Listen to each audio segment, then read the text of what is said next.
Maaf ini, saya dapat laporan ya. Yang ganggu-ganggu Anies Rashid Baswedan untuk silaturahmi ke daerah-daerah itu juga operasi intelijen. Ya, memanfaatkan mungkin orang-orang daerah diprovokasi untuk bikin spanduk atau untuk demo dan segala macam. Bahkan kami menyaksikan seperti di Banten yang saya lihat secara langsung. Saya ikut menurunkan spanduk itu bukan bikinan rakyat, itu bikinan tangan-tangan tertentu yang sudah didesain gitu. Jadi kita prihatin punya badan intelijen negara yang sudah offset, tidak profesional ya.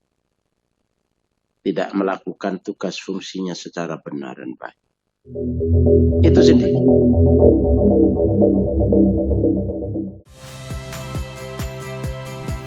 Saya Yasir Neneama.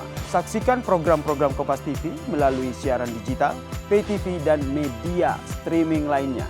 Kompas TV, independen, terpercaya.